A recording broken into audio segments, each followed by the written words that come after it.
ಯಾರೋ ಹೇಳಿದ ಅದ್ಭುತವಾದ ಮಾತು, ರೆಂಬೆ ಇದ್ದರೆ ಹೂ ಎಲೆ ಕೂಡ ಬರುವುದು. ಈ ದಿನ ಕೆಟ್ಟದಾಗಿದ್ದರೆ ಒಳ್ಳೆಯ ದಿನ ಕೂಡ ಬರುವುದು. ಸಣ್ಣದಾದ ಕತೆ.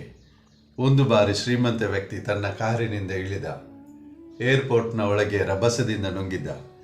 ಯಾಕೆಂದರೆ ಅವನ ಫ್ಲೈಟ್ನ ಟೈಮ್ ಆಗಿತ್ತು, ತಡವಾಗುತ್ತಿತ್ತು. ಅವನು ಬೋರ್ಡಿಂಗ್ ಪಾಸ್ ಮಾಡಿದ. ಪ್ಲೇನ್ ಒಳಗೆ ಹೋದ. ಪ್ಲೇನ್ ಟೇಕ್ ಆಫ್ ಆಯಿತು. ಅವನು ತನ್ನ ಲ್ಯಾಪ್ಟಾಪ್ ತೆರೆದ. ಅವನು ತುಂಬ ಸಂತಸಗೊಂಡಿದ್ದ, ಸರಿಯಾದ ಸಮಯಕ್ಕೆ ತಲುಪಿದೆನೆಂದು. ಅವನಿಗೊಂದು ಮೀಟಿಂಗ್ಗೆ ಹೋಗಬೇಕಿತ್ತು. ಅದರ ತಯಾರಿ ಮಾಡಲಾರಂಭಿಸಿದ. ಈ ವ್ಯಕ್ತಿಯನ್ನು ಸ್ಪೀಕರ್ ಆಗಿ ಆಮಂತ್ರಣ ನೀಡಿದ್ದರು. ತುಂಬ ಶ್ರೀಮಂತ ವ್ಯಕ್ತಿಗಳು ಮೀಟಿಂಗ್ಗೆ ಬರುವವರಿದ್ದರು. ಅವನ ಜೀವನದಲ್ಲಿ ಎಲ್ಲವೂ ಸರಿಯಾಗಿ ನಡೆಯುತ್ತಿತ್ತು. ಆದರೆ ಆಕಾಶದಲ್ಲಿ ಏನೂ ಸರಿ ಇರಲಿಲ್ಲ. ಆಕಾಶ ಅಸ್ತವ್ಯಸ್ತವಾಗಿತ್ತು, ಗಡ್ಬಡಾಯಿತು. ಆಕಾಶದಲ್ಲಿ ಜೋರಾಗಿ ಮಳೆ ಬರಲಾರಂಭಿಸಿತು. ಮಿಂಚು, ಗುಡುಗು ಆರ್ಭಟಿಸಲು ಪ್ರಾರಂಭಿಸಿದವು. ಆಗ ಫ್ಲೈಟ್ನ ಕ್ಯಾಪ್ಟನ್ ಅನೌನ್ಸ್ ಮಾಡಿದ, ಈಗ ನಾವು ಡೆಸ್ಟಿನೇಷನ್ ತಲುಪಲು ನಮ್ಮ ಹತ್ತಿರ ಸಮಯವಿಲ್ಲ. ನಾವೀಗ ಹತ್ತಿರದಲ್ಲಿರುವ ಏರ್ಪೋರ್ಟ್ನಲ್ಲಿ ಎಮರ್ಜೆನ್ಸಿ ಲ್ಯಾಂಡ್ ಮಾಡಬೇಕಾಗಿದೆ. ಆ ವ್ಯಕ್ತಿಯ ಬುದ್ಧಿ ಭ್ರಮಣೆಯಾಯಿತು. ಕೋಪ ಬರಲು ಶುರುವಾಯಿತು. ಅವನ ಪ್ಲೇನ್ ಯಾವುದೋ ಒಂದು ಏರ್ಪೋರ್ಟ್ನಲ್ಲಿ ಲ್ಯಾಂಡ್ ಆಯಿತು. ಹೊರಗೆ ಬಂದ, ವಿಚಾರಿಸಿದ, ಯಾವ ಜಾಗ ಇದು? ಏರ್ಲೈನ್ಸ್ನವರ ಹತ್ತಿರ ಸಿಟ್ಟು ಮಾಡಲಾರಂಭಿಸಿದ. ಅವರ ಮೇಲೆ ರೇಗಾಡಿದ, ಇದು ಯಾವ ಥರದ ಸೇವೆ?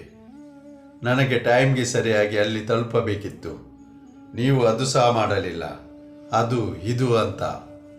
ಆಗ ಒಬ್ಬ ವ್ಯಕ್ತಿ ಇವನ ಹತ್ತಿರ ಬಂದ. ಅವನ ಹತ್ತಿರ ಹೇಳಿದ, ಸರ್, ಇಷ್ಟು ಗಾಬರಿಯಾಗಿ ಟೆನ್ಷನ್ ಮಾಡಬೇಡಿ. ನಾನು ನಿಮ್ಮನ್ನು ಗುರುತಿಸಿದ್ದೇನೆ. ನೀವು ಡಾಕ್ಟರ್ ಪಟ್ನಾಯಕ್ ಅಲ್ಲವೇ? ನಿಮಗೆ ಕಾನ್ಫರೆನ್ಸ್ಗೆ ಹೋಗಬೇಕಲ್ಲವೇ? ನನಗೂ ಕೂಡ ಆ ಕಾನ್ಫರೆನ್ಸ್ಗೆ ಹೋಗಬೇಕಾಗಿದೆ. ನೀವು ಧೈರ್ಯವಾಗಿರಿ, ಧೃತಿಗೆಡಬೇಡಿ. ನೀವು ಏರ್ಪೋರ್ಟ್ನಿಂದ ಹೊರಗೆ ಹೋಗಿ ಒಂದು ಟ್ಯಾಕ್ಸಿ ಮಾಡಿ. ಆ ಜಾಗ, ನೀವು ತಲುಪಬೇಕಾದ ಸ್ಥಳ ಇಲ್ಲಿಂದ 3 ಗಂಟೆಯ ದೂರದಲ್ಲಿದೆ. ಅವನು ಹೇಳಿದನು, ಸಹೋದರ, ನಿನಗೆ ಧನ್ಯವಾದಗಳು ನನಗೆ ತಿಳಿಸಿದ್ದಕ್ಕೆ. ಏರ್ಪೋರ್ಟ್ನಿಂದ ಹೊರಗೆ ಬಂದ. ಟ್ಯಾಕ್ಸಿ ಬುಕ್ ಮಾಡಿದ. ಟ್ಯಾಕ್ಸಿ ಡ್ರೈವರಿಗೆ ಹೇಳಿದ, ನನ್ನನ್ನು ಸರಿಯಾದ ಸಮಯಕ್ಕೆ ತಲುಪಿಸು. ಮೊದಲೇ ತುಂಬ ಅಡೆತಡೆಗಳು ನನ್ನ ಜೀವನದಲ್ಲಿ ನಡೆಯುತ್ತಿದೆ. ನನಗೆ ಸರಿಯಾದ ಸಮಯಕ್ಕೆ ಅಲ್ಲಿ ತಲುಪಬೇಕಾಗಿದೆ. ನನ್ನ ಮಾತು ಕೇಳಲು ಜನರು ಬರುತ್ತಿದ್ದಾರೆ. ಟ್ಯಾಕ್ಸಿ ಡ್ರೈವರ್ ಹೇಳಿದ, ಸರಿ ಸರ್, ಸರಿಯಾದ ಸಮಯಕ್ಕೆ ತಲುಪಿಸಲು ಪ್ರಯತ್ನಿಸುತ್ತೇನೆ. ಆದರೆ ವಾತಾವರಣ ಕೆಟ್ಟದಾಗಿದೆ. ಜೋರಾಗಿ ಮಳೆ ಬರುತ್ತಿದೆ. ಈ ಜೋರಾದ ಮಳೆಯಲ್ಲಿ ಕಾರು ಡ್ರೈವರ್ ಡ್ರೈವ್ ಮಾಡಿ ಕಾರು ಮುಂದಕ್ಕೆ ಚಲಾಯಿಸಿದ. ಸ್ವಲ್ಪ ಸಮಯ ಆಯಿತು. ಇಷ್ಟು ಜೋರಾಗಿ ಮಳೆ ಬರುತ್ತಿತ್ತು, ಕಾರಿನ ಡ್ರೈವರ್ಗೂ ಅರ್ಥವಾಗದೆ ಹೋಯಿತು. ಏನು ಮಾಡುವುದು ಎನ್ನುವ ಯೋಚನೆಯಲ್ಲಿ ಅವನು ದಾರಿ ತಪ್ಪಿದ. ಅವನಿಗೆ ಅರಿವಾಯಿತು, ಹೋಗಬೇಕಾದ ದಿಕ್ಕು ತಪ್ಪಿದ್ದೇನೆ. ಹಿಂದೆ ಕುಳಿತ ಆಸಾಮಿಗೆ ಹೇಗೆ ಹೇಳುವುದು? ಹೆದರಿ ಹೇಳಿದ, ಸರ್, ಕ್ಷಮಿಸಿ ಸರ್, ನಾವೀಗ ಹೋಗಬೇಕಾದ ದಿಕ್ಕನ್ನು ತಪ್ಪಿದ್ದೇವೆ. ಆ ಡಾಕ್ಟರ್ ಇವನ ಮೇಲೆ ಸಿಟ್ಟು ಮಾಡಲಾರಂಭಿಸಿದ. ಅವನಿಗೆ ಈಗ ಅರಿವಾಯಿತು, ಖಂಡಿತವಾಗಿ ಕಾನ್ಫರೆನ್ಸ್ಗೆ ತಲುಪುವುದಿಲ್ಲ. ಅವನು ಡ್ರೈವರ್ ಹತ್ತಿರ ಹೇಳಿದ, ನನ್ನನ್ನು ಎಲ್ಲಿ ತಲುಪಿಸಲು ಸಾಧ್ಯವಾಗುವುದೋ ಅಲ್ಲಿಗೆ ತಲುಪಿಸು. ಈ ಸಂಕಷ್ಟದಿಂದ ಹೊರಗೆ ತಾ. ಸ್ವಲ್ಪ ಮುಂದೆ ಹೋದಾಗ ಡ್ರೈವರ್ ಆಚೆ ಈಚೆ ನೋಡಿದಾಗ ಒಂದು ಚಿಕ್ಕದಾದ ಮನೆ ಕಾಣಿಸಿತು. ಅವನು ಮನೆಯ ಹತ್ತಿರ ಹೋಗಿ ಕಾರನ್ನು ನಿಲ್ಲಿಸಿದ. ಸರ್, ಸ್ವಲ್ಪ ಸಮಯ ನಾವು ಇಲ್ಲಿ ತಂಗೋಣ. ಮಳೆ ಸ್ವಲ್ಪ ಕಡಿಮೆಯಾದೊಡನೆ ಪ್ರಯಾಣ ಮುಂದುವರಿಸೋಣ. ಆಗ ಅವನು ಹೇಳಿದ, ಸರಿ. ಸಣ್ಣ ಗುಡಿಸಲಿನ ಬಾಗಿಲಿತ್ತು. ಆ ಶ್ರೀಮಂತ ವ್ಯಕ್ತಿ ಆ ಮನೆಯ ಬಾಗಿಲನ್ನು ತಟ್ಟಿದ. ಒಳಗಿಂದ ಒಂದು ವಯಸ್ಸಾದ ಅಮ್ಮನ ಸ್ವರ ಬಂತು. ಯಾರದು? ಹೊರಗೆ ಇದ್ದವರು ಒಳಗೆ ಬನ್ನಿ, ಕಷ್ಟ ಕೊಡಬೇಡಿ. ಅವನು ಒಳಗೆ ಹೋದ. ನೋಡಿದ, ವಯಸ್ಸಾದ ಅಮ್ಮ ಪ್ರಾರ್ಥನೆ ಮಾಡುತ್ತಿದ್ದಳು. ಅವನು ಮೆಲ್ಲನೆ ಹೋಗಿ ಕುಳಿತ. ಆಗ ಅವನು ನೋಡಿದ, ಅಲ್ಲಿ ಹಾಸಿಗೆಯಲ್ಲಿ ಚಿಕ್ಕ ಹುಡುಗ ಮಲಗಿದ್ದ. ಅವಳು ತನ್ನ ಪೂಜೆ ಪುರಸ್ಕಾರವನ್ನು ಪೂರ್ತಿ ಮಾಡಿದಳು. ಅದರ ನಂತರ ಕೇಳಿದಳು, ಏನು ಕುಡಿಯಲು ಕೊಡಲಿ? ನೀರು ಬೇಕಾ ಅಥವಾ ಚಹಾ ಮಾಡಿ ಕೊಡಲ? ಆಗ ಅವನು, ಬೇಡ, ನಿಮಗೆ ಧನ್ಯವಾದಗಳು. ನನಗೆ ಒಂದು ಫೋನ್ ಕೊಟ್ಟರೆ ಒಳ್ಳೆಯದಾಗುತ್ತಿತ್ತು. ವಯಸ್ಸಾದ ಅಮ್ಮ ನೆಗಡಲಿಕ್ಕೆ ಶುರು ಮಾಡಿದಳು. ಈ ಊರಲ್ಲಿ ಎಲ್ಲಿದೆ ಫೋನ್? ಇಲ್ಲಿ ಎಲ್ಲಿಯ ವಿದ್ಯುತ್ತು? ನೀನು ಒಂದು ಕೆಲಸ ಮಾಡು, ಆರಾಮವಾಗಿ ಕುಳಿತುಕೋ, ಮಳೆ ನಿಂತ ಮೇಲೆ ಹೋಗಬಹುದು.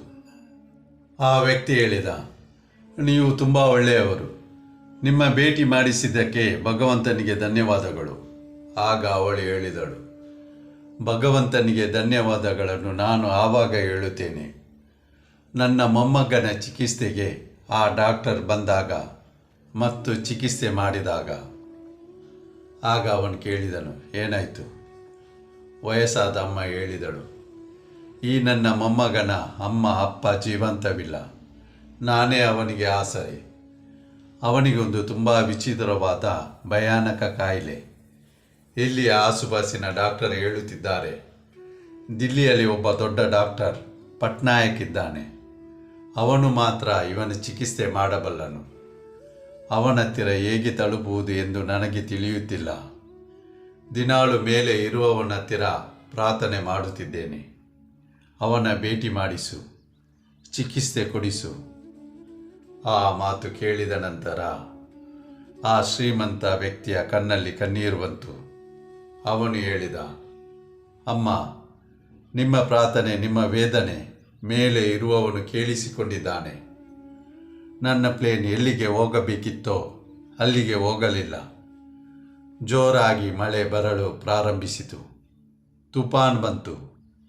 ನನ್ನ ಗಾಡಿ ಅಲ್ಲಿಗೆ ತಲುಪಬೇಕಿತ್ತು. ಗಾಡಿ ತಲುಪಲಿಲ್ಲ. ದಾರಿ ತಪ್ಪಿತು. ಈಗ ನಿಮ್ಮ ಬಾಗಿಲಿಗೆ ಬಂದಿದ್ದೇನೆ. ನಾನೇ ಡಾಕ್ಟರ್ ಪಟ್ನಾಯಕ್. ಆ ದೇವರೇ ನನ್ನನ್ನು ಇಲ್ಲಿ ತಂದು ನಿಲ್ಲಿಸಿದ್ದಾನೆ. ಈ ಸಣ್ಣದಾದ ಕತೆ ಹೇಳುತ್ತಿದೆ. ನಿನ್ನ ಮಂದಿರಕ್ಕೆ ಬರುವ ಮುಂಚೆ ನಾನು ತುಂಬ ಶಕ್ತಿಹೀನನಾಗಿದ್ದೆ. ನೀನಿರುವ ಅಂಗಳವನ್ನು ಮುಟ್ಟಿದ ಕೂಡಲೇ ನಾನು ಬೇರೆಯೇ ಆಗಿದ್ದೇನೆ. ನಿಮ್ಮ ಮೇಲೆ ಭರವಸೆ ಮತ್ತು ಮೇಲೆ ಇರುವವನ ಮೇಲೆ ವಿಶ್ವಾಸವಿಟ್ಟರೆ ಜೀವನದಲ್ಲಿ ಇಂಪಾಸಿಬಲ್ ಯಾವುದೂ ಇಲ್ಲ. ಮತ್ತೆ ಅದೇ ಮಾತು, ಮೇಲೆ ಇರುವವನ ಆಶೀರ್ವಾದದಿಂದ, ನಿಮ್ಮವರ ಪ್ರೀತಿಯಿಂದ, ನಿಮ್ಮ ಪ್ರಯತ್ನದಿಂದ ಗೆಲುವು ನಿಮ್ಮದಾಗಿಸಿ ಈ ಜಗತ್ತು ನಿಮ್ಮನ್ನು ಹಿಂಬಾಲಿಸುವಂತೆ ಮಾಡಿ. ಮತ್ತೆ ಭೇಟಿಯಾಗೋಣ ಮುಂದಿನ ಕಥೆಯೊಡನೆ. ನಮ್ಮ ಚಾನೆಲ್ ಲೈಕ್ ಮಾಡಿ, ಸಬ್ಸ್ಕ್ರೈಬ್ ಮಾಡಿ, ಪ್ರೋತ್ಸಾಹಿಸಿ. ಅಲ್ಲಿಯವರೆಗೆ ನಿಮ್ಮ ಬಗ್ಗೆ ಕಾಳಜಿ ವಹಿಸಿ. ಸದಾ ನಗುನಗುತ್ತಾ ಇರಿ.